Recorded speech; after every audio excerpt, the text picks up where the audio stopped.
Chapter 677, Last Year's Dream Festival.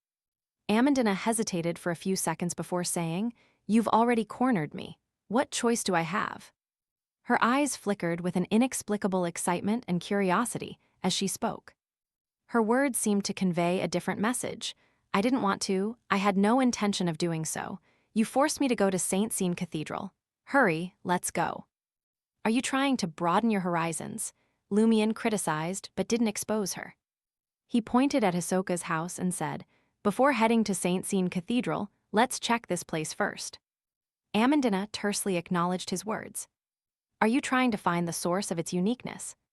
"Give up. I checked during the last Dream Festival and just now, but I found nothing." As she spoke, she followed Lumion at a brisk pace, anticipating what this seemingly formidable adventurer would discover. Lumion reached the second floor of Hisoka's house, where Camus and Ria were already waiting. Surveying every corner, Lumion casually asked Amandina, "Are you familiar with Twanaku?"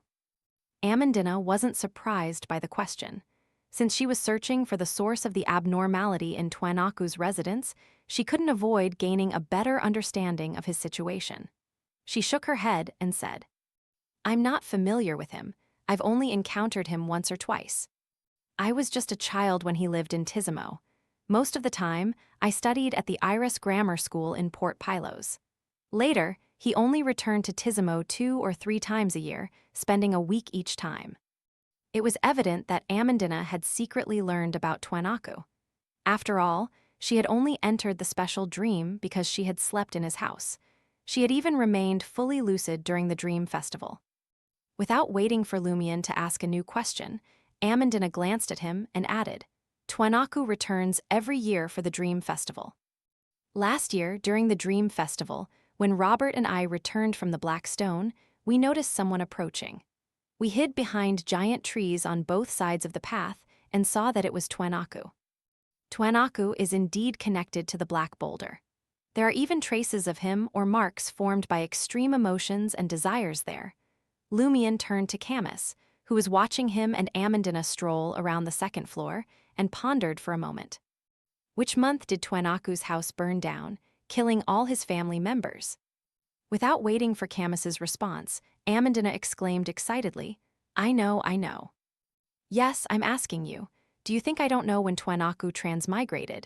Lumion smiled at Amandina, signaling her to respond. He had a clear and detailed understanding of Twanaku's matters on the surface. He had deliberately asked Camus to elicit Amandina's answer. He wanted to see if she would lie, and if she had any further information. Amandina said smugly, "Late December. It should be a few days after the Dream Festival." As far as they knew, the Twanaku family likely perished during the Dream Festival. Upon returning to reality, their fates began to unravel, and they were taken away by the fiery disaster. The question is, why did this house leave behind an abnormality? What happened to the Twanaku family back then, or what had they done?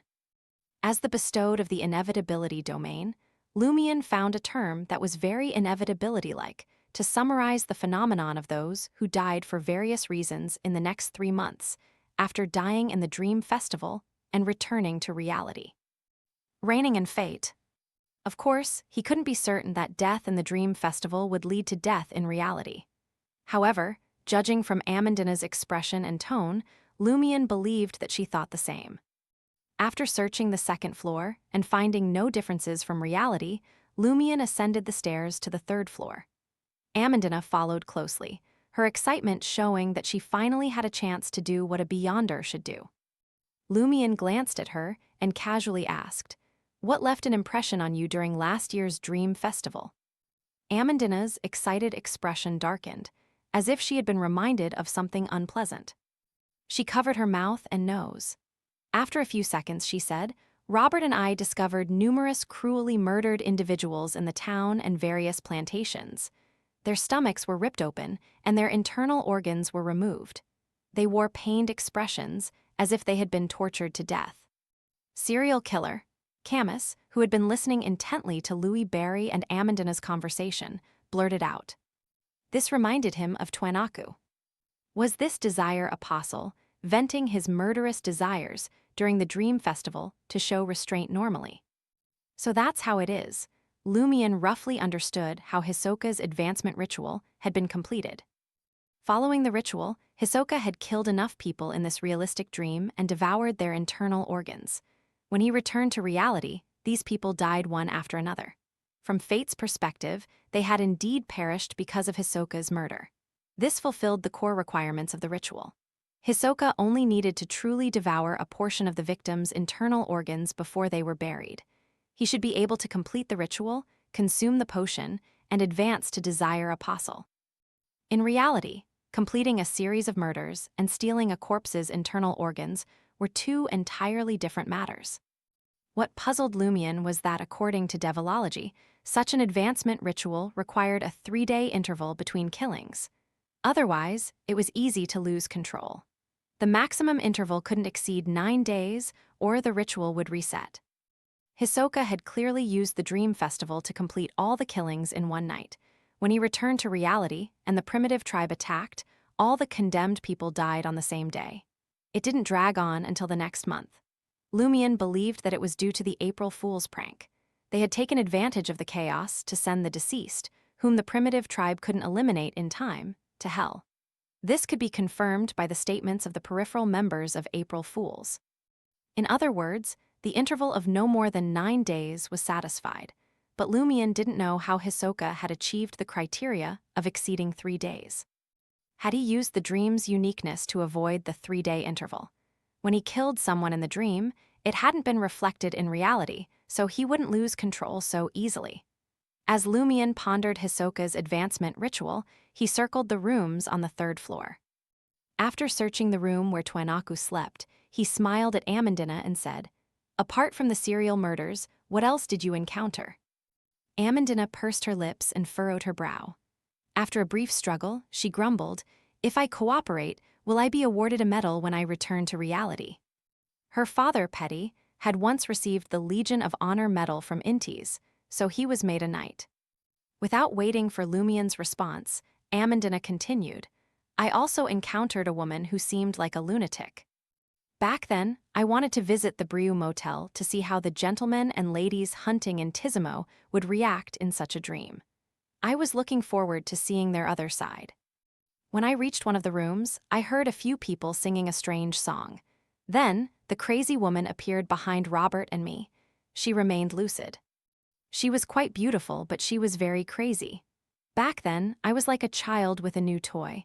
I always wanted to test my abilities. I felt that with Robert's cooperation, I could easily deal with most Beyonders. One controlled and the other attacked.